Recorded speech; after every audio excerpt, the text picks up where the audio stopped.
The twin suns of Delvar 9 cast a warm orange glow over the quiet colony, where humans and Exilari lived side by side, or at least tried to. It had taken years to build this shared outpost, a small step toward peace after decades of cold stares and colder threats between the two species. Humans had been given a section of the forested valley, while the insect-like Exilari lived in the rocky cliffs above. The atmosphere was breathable, the land fertile, and for a while, things felt normal. Children played in the open fields, trade routes were established, and meetings were held without weapons on the table. Among the human settlers was the Rios family, known for their kindness and trust in peace. Their youngest, Amira, a curious and bright-eyed 8-year-old girl, had become a symbol of hope. She often visited the markets, asked endless questions, and even tried to learn the Exilari clicking language. Everyone knew her, even the Exilari. They called her Tiny Light because of her laughter that echoed across the colony. Then, on the 12th night of the cycle, everything changed. Amira went missing. Her mother screamed her name into the forest. Her father searched the edge of the Exilari cliffs, and search drones were launched into the sky. Hours passed, and fear began to spread. When she was finally found near the Exilari storage depot, she was unconscious, bruised, and barely breathing. Her clothes were torn, one arm was broken, and her skin was scratched as if dragged across sharp rock. The Exilari guards claimed she had fallen. They said she must have wandered too close to the cliffs and tripped. But the scans told a different story. The injuries didn't match a fall, they matched restraint. The bruises showed marks of being held tightly by multiple limbs. There were traces of Exilari chitin on her skin. It wasn't a fall. It was a message. Captain Elena Darnell, head of the human security team, demanded access to the Exilari surveillance logs. The request was denied. She demanded to speak with their elders. They responded with silence, and when they finally did speak, they called the incident minor and accused the humans of overreacting. It was just a child, they said. Children fall. But this child was human, and that word just set something cold and dangerous in motion. Word of the attack reached the central human colony ship orbiting nearby, then Earth itself. Within hours, the human diplomatic network went dark. There were no messages, no replies. Only one signal left the network, aimed toward the Delvar 9 human outpost. It read, "Do not retaliate. Evacuate civilians. Await judgment." The silence that followed was heavier than war. The human settlers packed their belongings. Children were rushed onto shuttles. Soldiers stood watch at the gates, not looking at the Exilari, but through them as if seeing something far worse behind their insect eyes. Amira was kept in stasis, her body healing slowly inside a medical pod. Her parents never left her side, whispering songs she could no longer hear. Meanwhile, the Exilari carried on as if nothing had happened. Their guards continued their patrols, their traders returned to the market, and their leaders held a meeting where they reportedly laughed at the human overreaction. Captain Darnell received a final message that same evening. It came from Admiral Rise Kellen, commander of Earth's Interstellar Defense Forces, a man known not for cruelty but for precision. The message was short. You are to evacuate all human personnel. Immediately. Do not speak to the Exilari. Do not interfere with what comes next. Darnell didn't ask questions. She followed orders. The sky above Delvar 9 began to fill with Shadow's human ships, silent and still, hanging like judgment itself. The Exilari noticed, but did not act. They believed the humans would protest, file a complaint, maybe leave in anger but never retaliate. They believed humans were soft, emotional, predictable. They believed wrong. As the last human shuttle left the surface, a distant hum filled the air, like the sound of thunder held back by the sky itself. And in that moment, every Exilari on Delvar 9 looked up. What they saw was not war. It was retribution. Swift, unstoppable, and earned. But that came later. For now, in that long and silent night, as the human colony emptied and the stars grew heavy with tension, one question filled the air like poison. What happens when you harm something humanity loves? The answer was on its way. moving through space at impossible speeds, not with hatred but with purpose. And when it arrived, the galaxy would remember not the screams or the flames, but the reason behind it all, because someone hurt one human child. And humanity never forgot. The news of what happened on Delvar 9 didn't spread like wildfire. It spread like a virus, silent and deadly, reaching every hidden corner of Earth's vast communication web. And humanity, with all its technology, diplomacy, and control, felt something ancient awaken inside its collective soul. For hours, there was no official response. The Earth Diplomatic Assembly did not speak. The Global Military Council held no press conferences. There were no broadcasts, no angry protests. There was only silence. But behind that silence, something terrifying was moving, something cold, organized, and very human. Deep beneath the surface of Earth, inside the orbital command fortress known as Sentinel Prime, Admiral Rhys Kellen stood before a holographic image of Amira. The bruises on her small body were scanned and analyzed, the damage compared to military interrogation patterns used by known alien factions. The result was horrifying. It wasn't an accident. It was deliberate. "This is not a debate," Kellen said as he faced the assembled high command. "This is not a negotiation. This is a lesson." No one objected. No one dared. Earth's fleets had not moved in years. They were symbols of peace, guardians of balance, not weapons of vengeance. But that night, every hidden warship, every AI-controlled dreadnought, every stealth cruiser parked in the shadow of moons received the same encrypted order: mobilize. Coordinates were locked. Engines hummed to life. Silence was broken. One ship, the HSS Retribution, transmitted a single message across all known galactic channels, translated into every major language: "You harmed one of ours. Now face the consequences." There was no anger in the voice that read it, just quiet certainty, the kind that made enemies shiver. The Galactic Council held an emergency meeting within hours, trying to convince Earth to stand down, calling for restraint, warning of interstellar law violations. But Earth didn't reply.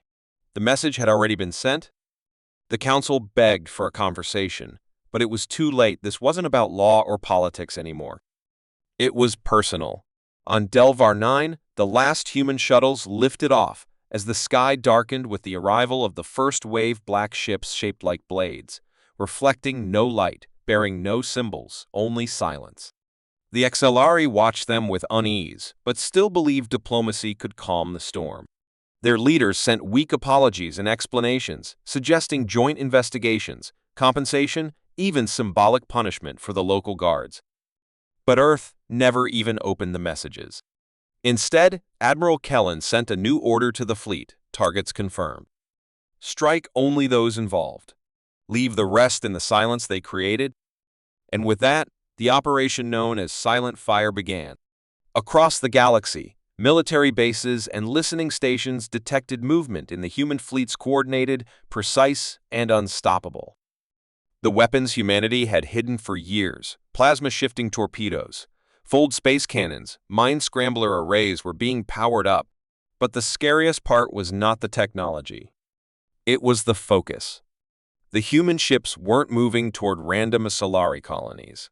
They were moving only toward the specific locations tied to those responsible: the storage depot where Amira had been found, the command center that dismissed the incident, the officers who mocked the human reaction.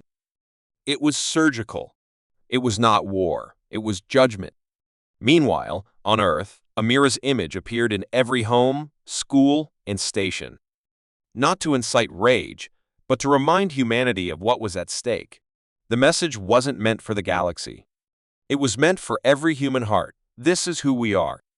This is who they hurt. And that was enough. Volunteers flooded the defense network, retired soldiers returned to duty, and AI command units requested reactivation. No orders were needed. The will of Earth was clear. For the first time in decades, humans united not against an enemy, but to protect their future. On the edge of the solar system, hidden away in a secure bunker, a group of historians quietly recorded the unfolding events.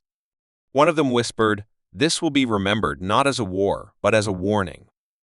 And he was right, because Earth hadn't just sent a fleet. It had sent a message written in steel, fire, and silence. The galaxy watched in fear as human warships crossed borders without hesitation, bypassing politics and ignoring protests. And still, there was no loud broadcast, no threats, no declarations of war, just ships that moved with purpose and destroyed only those who dared to think a human child was expendable. The Galactic Council, now terrified, tried one final plea offering to arrest the Exilari responsible, promising a fair trial, begging humanity to stop before things escalated. But Admiral Kellen responded with only 4 words: "It already has escalated." And then, without warning, the skies of the Exilari homeworld darkened. The real storm was about to begin. The sky above the Exilari homeworld turned pitch black, not because of clouds or nightfall, but because the stars had disappeared hidden behind the shadows of Earth's warships. They came in silence, cloaked, undetected by standard defense systems until it was too late. The HSS Retribution, leading the assault, hovered like a ghost above the Exilari capital, its weapons quiet but fully charged. Admiral Rhys Kellen didn't speak a single word to the enemy. He had already spoken through action, and now humanity was about to show the difference between a warning and a response. On the surface, panic spread like fire. The Exilari military, proud and confident in its planetary defenses, tried to activate orbital shields, but found them already disabled, silently hacked hours earlier. Drones launched from underground bunkers were immediately shot down before they could even reach the atmosphere. The human fleet moved with precision, every strike controlled, every target calculated. Hospitals, homes, and civilian centers were untouched. But government buildings, military installations, and the exact locations tied to the Delver 9 incident were wiped out in seconds with weapons so advanced the Exilari couldn't even register the attacks before impact. In space, Exilari cruisers tried to respond, but their engines exploded one by one, disabled by cyber weapons that had traveled through their own communication systems. It wasn't war. It was a quiet execution, the kind that left witnesses not in pieces, but in horror. Across the galaxy, every race watched the live feeds in disbelief. Even the most aggressive species, those who had once tested humanity's patience, now felt something cold creep through their bones. They hadn't seen Earth fight like this in over a century, and they had forgotten how terrifying it was when humans stopped talking and started acting. In their arrogance, the Exilari had forgotten too. And now, they were paying the price. The Exilari High Chancellor, a proud leader who had once laughed off human weakness in a public speech, found himself trapped in an underground shelter, surrounded by crumbling walls and terrified advisors. Above him, the building that had hosted generations of power was now just dust. He tried to send a message to Earth, begging for negotiation, calling for mercy, but it never reached its destination. Earth had already stopped listening. This wasn't revenge for a military attack. This was retaliation for the torture of a child. And humanity had no interest in politics when it came to protecting its own. On the battlefield, the human soldiers didn't land. They didn't need to. Satellite-guided kinetic strikes shattered bunkers. Space-based EMP pulses silenced entire fleets. AI-controlled drones swept through the skies like silent ghosts, eliminating only the marked individuals. One by one, the names tied to Amira's pain were removed from existence. Some tried to run. Some begged. Some even tried to hide behind their families. But the machines that Earth had sent had no hate, no emotion. At the edge of the system, a single Exilari outpost managed to send a warning to nearby allies. Earth is not negotiating. Earth is not invading. Earth is removing. But by the time the message reached the next planet, the outpost was already gone. In orbit, Admiral Kellen stood on the bridge of the Retribution, his face unreadable, his voice calm. He gave one final order to his fleet: finish the list. Then disappear. The warships, having destroyed only what was necessary, vanished into the dark once again. No conquest. No occupation. No claim over territory. Just silence. a silence that screamed louder than any threat. Back on Earth, the people did not cheer. There were no parades, no celebration, only a quiet understanding. What had been done was not out of glory or pride, but duty. Amira Rios, still recovering in a medical facility surrounded by the best doctors in the galaxy, didn't even know what had happened yet. But the galaxy knew. They all knew. And they would remember. The retaliation had not only begun, it had ended just as fast. Because Earth didn't want war. Earth wanted peace. But if that peace was broken by cruelty, especially toward its young, then Earth would become something far worse than an enemy. It would become a force. One that didn't shout. One that didn't beg. One that simply arrived and ended you. The Galactic Council, now shaken to its core, held emergency votes on new policies regarding human relations. Entire species rewrote their diplomatic manuals. Some called Earth dangerous. Some called them monsters. But the smart ones? They called them what they truly were, protectors. Because while Earth had shown its teeth, it had done so with restraint. It had not destroyed cities. It had not killed the innocent. It had simply removed those who thought hurting a human child was without consequence. And that was more terrifying than any full-scale war. Because it proved one thing with perfect clarity: humanity didn't need to conquer. They didn't need to shout. They only needed a reason. And once they had that reason, no wall, no planet, and no power in the galaxy could stop them. Not because they were cruel, but because they were united. And that unity, born from love and fury, was the most dangerous weapon the stars had ever seen. Far away from the destruction, hiding in the ruins of a forgotten moon base, the last Elari named Solus waited in silence. He had once been a proud general, a loyal leader, and a true believer in the strength of his people. But now, that belief was buried under the weight of dust, fear, and guilt. He had watched from the shadows as Earth's warships erased everything he had once sworn to protect. He had seen the skies over his homeworld torn open by the silent, unstoppable wrath of a species he used to mock. Now, with no army, no home, and no orders, he was just a name, one that remained on Earth's list, waiting for his end. Solus paced the dim corridor of the moon base, every footstep echoing like a countdown. He knew what Earth had done. They hadn't launched a war. They had delivered a message. And everyone who had hurt that human child on Delvar 9 had been erased, one by one, without speeches or mercy. He was the last because he had run. He had escaped the battlefield, changed his identity, destroyed every trace of his signal, but still, deep down, he knew they would come. Not because they hated him, but because they remembered. And humanity never forgot what had been done to one of their own. Every second stretched like hours. He scanned the skies, checked the perimeter, reprogrammed the base's scanners, but nothing showed up. The silence was worse than an alarm. It meant they were close.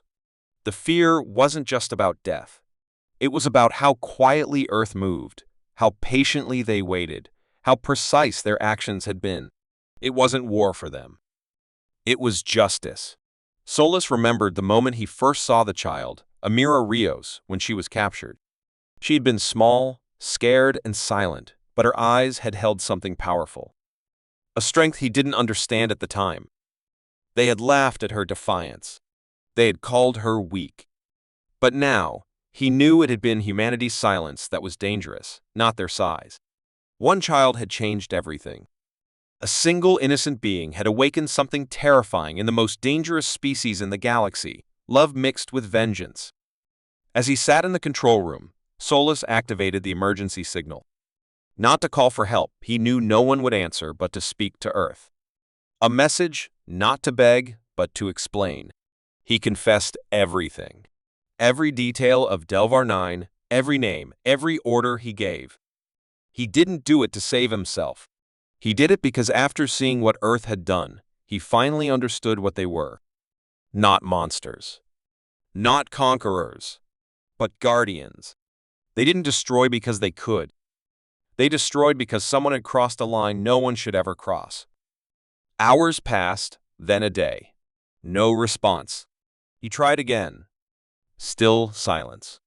And just when he started to believe maybe he would die alone with his guilt, he heard a single click from the door behind him. Not an explosion. Not a fleet. Just one sound. When he turned, she was there. Didn't attack. She only pointed at a door that led to a shuttle.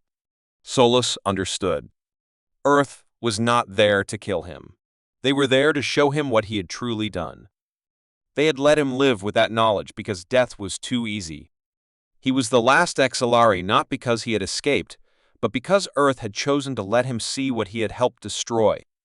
As he entered the shuttle and left the moon base behind, Solus felt the weight of extinction. His people were gone, not because they were weak, but because they had failed to see the strength of love. They had mocked it. Now, they were nothing but dust in the wind. And he was a shadow left behind, not for revenge, but as a warning to every species who might forget, never touch what humans love. Never harm those they protect. Because Earth may forgive, but they will never forget. For thousands of years, the stars were seen as distant lights, mysterious and silent, but when the Zerethian astronomers decoded a strange pattern coming from the edge of the galaxy, they discovered something far more terrifying: a message.